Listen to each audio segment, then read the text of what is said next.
Jésus ont prêté. Il y a des gens comme ça.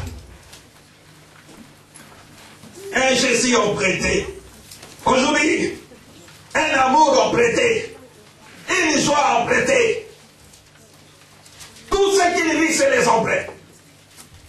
Et l'emprunt, ça se manifeste lorsqu'il y a les vides. Lorsqu'il y a la crise, c'est de là qu'on saura exactement si cette personne avait Jésus ou il ne l'avait pas. Parce qu'il avait emprunté. Une vie chrétienne emprunt. Et c'est une vie qui amène les hommes à devenir des parasiteurs. Des chrétiens parasiteurs. Qui ne vivent que par les autres. Il peut prier que par l'autre. Il peut venir à l'église que par l'autre. Il ne vient pas à l'église parce que cette famille est partie en vacances. Alors si je parle de cette sœur, et je n'est pas là. Et celle comme toi, tu n'es pas là. On se verra à l'église que de ton retour. Un Jésus ont prêté.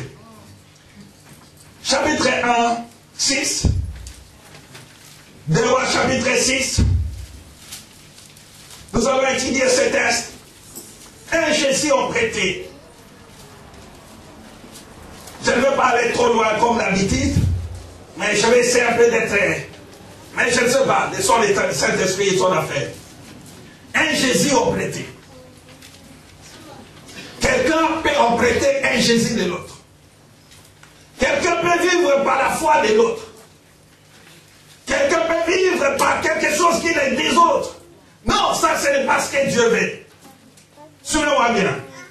Il y a la différence entre posséder Jésus et confesser Jésus. Regarde-moi ici. Il y a la différence entre confesser Jésus et posséder Jésus. Tu peux le confesser, mais tu ne le possèdes pas. Et beaucoup de gens sont ainsi. Tu peux confesser Jésus, mais tu ne le possèdes pas. Venir à l'église, cela ne veut pas dire le fait de posséder Jésus.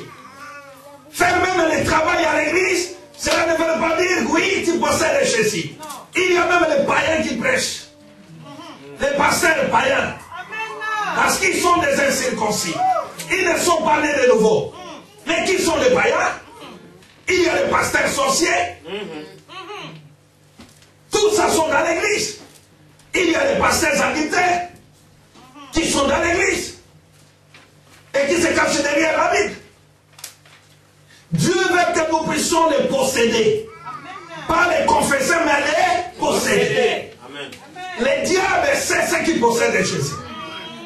Comme vous êtes là. Les diables, c'est ceux qui possèdent Jésus. J'ai toujours dit aux choristes, j'ai dit, vous êtes là en train de chanter, un sataniste arrive à l'église, il vous voit tout nu. Et vous chantez, Alléluia, Jésus dit, Alléluia. Il envoie les souffles. Catastrophe. Kata. En terme kata. Je parlais votre terme, non? Alors la Bible dit ainsi, le fils du prophète dit à Élisée, voici les lieux où nous sommes assis devant toi est trop étroite pour nous. C'est une bonne chose. Les lieux est trop serré. Et Dieu d'agrâce. Alors jusqu'au Jourdain, disons, j'ai dit des rois, 6. Des rois. Alors jusqu'au Jourdain, nous prendrons là chacun des poutres et nous lui ferons un lieu d'habitation. Élisée lui répondit, allez. Et l'un dit, lui, il était quand même allé de jeunes garçons. Consent à venir avec tes serviteurs. Il répondit, j'irai. Il partit donc avec eux. Il répondit, pardon, arrivé au Jourdain, la Bible dit, ils coupèrent du bois. Et l'un d'eux battait une poutre, les fers tomba dans l'eau. Et maintenant, tu peux souligner cette phrase. Il s'écria. Voilà, sa maladie commence maintenant à se manifester. Alléluia. Dis à l'essence du mot. Ne t'efface pas aujourd'hui. Il dit, l'un de ses clients. Il dit, ah! Mort! Mon Seigneur. Il était Emprunté. Souligne, c'est moi emprunté. Ne t'efface pas contre moi. Qui c'est moi, je t'aime beaucoup. La raison pour laquelle je te donne de bonnes choses. Hein? Ah, c'est très important. Alors, le l'homme de Dieu dit, où est-il tombé? Je lui montrer à la place. Alors, Élisée coupant en morceaux du bois, le jeta à la même place, il fit surnager le fer. Puis il dit, lève-les. Et avançant la main, il est pris. Alors, voilà notre test. Il était emprunté. Cette histoire, on dit les fils du prophète. Ce ne sont pas les enfants du prophète, mais c'était les disciples du prophète.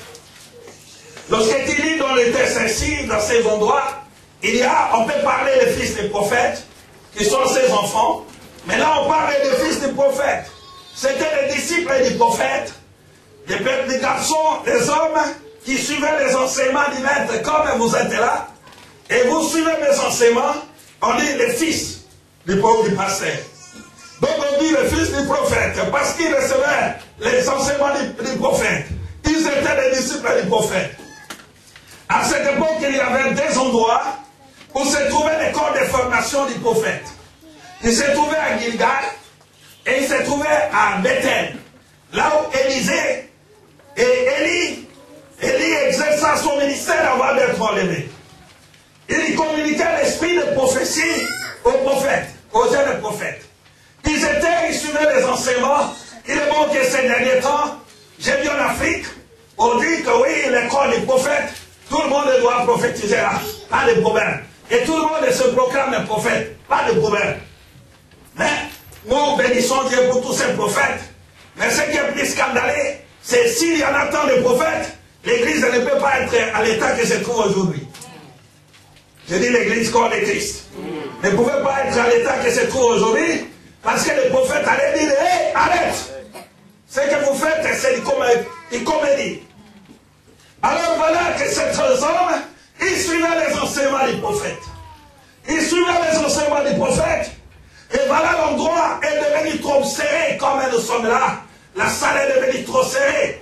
Alors les frères décident, ils disent, pasteur, l'État veut dire que nous puissions élargir cet endroit.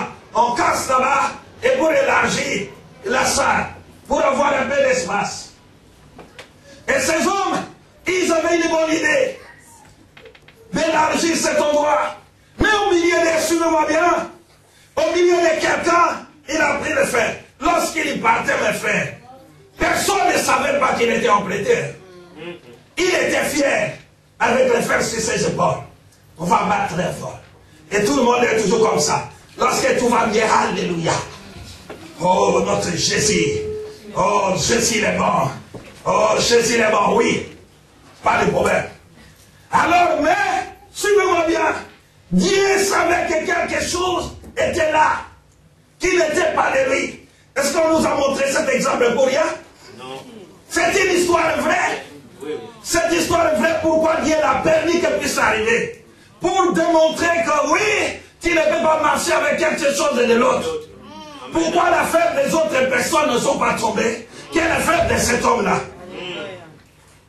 Et là, tu dois te poser des questions. Pourquoi l'affaire qui est de cet homme qui a emprunté est tombé? Alors voilà, cet homme, il était fier de lui. Il marchait et il chantait. Il disait oui, voilà, nous allons élargir. Il y aura beaucoup de disciples, des prophètes. Et il a commencé à battre. Pam, pam, pam. Le fer tombait dans l'eau. Et lorsqu'il a tombé dans l'eau, il a compris qu'il y a un danger. Ce fer ne m'appartenait pas.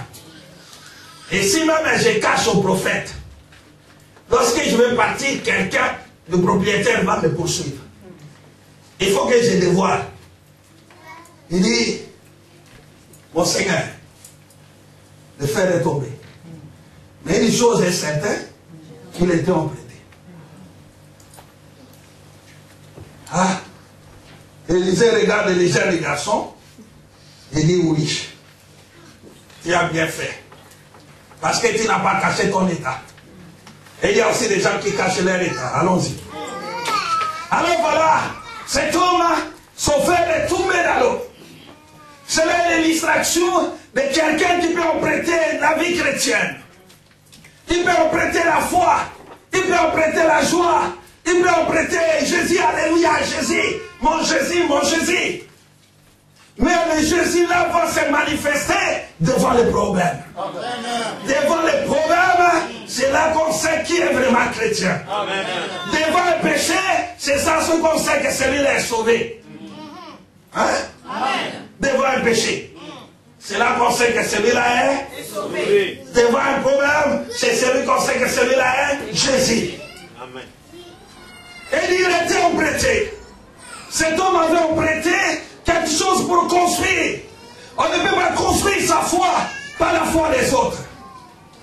La vie des chrétiens, c'est quelque chose que nous construisons dans le Seigneur. Et si Jésus n'est pas la pierre angulaire de ta foi, tu n'iras absolument rien.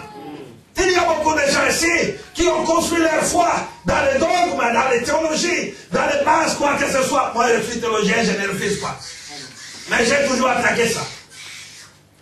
Et ils ont bâti leur vie spirituelle dans ce qu'ils ont appris. Mais non pas sur la vie de Christ. Non pas sur la vie de Jésus. Il a prêté quelque chose. Quelqu'un peut prêter, j'ai l'amour, j'ai l'amour. L'amour se manifeste et il y a un problème. Avec cet homme, s'il y a un problème, c'est de là qu'il y a l'amour. Oh chérie, je t'aime. Chérie, je t'aime. Va se manifester s'il y a un problème. Chérie, je t'aime, va se manifester aussi lorsque tu vas voir une belle femme. Puisque ta femme, il dit la meilleure, c'est toujours la mienne. Hein? C'est de là qu'on sent que chérie, j'ai. Mais si tu es tombé là-bas, tu viens chérie, je t'aime, tu ne l'aimes pas. Cherche le vrai amour. Alors il y a beaucoup de chrétiens ici qui bâtissent leur foi par les sentiments. Ils marchent avec les sentiments, mais ils n'ont pas les dons de Dieu dans leur vie. Cet homme, il a pris quelque chose qui ne lui appartenait pas, et lorsqu'il a construit, ça est tombé.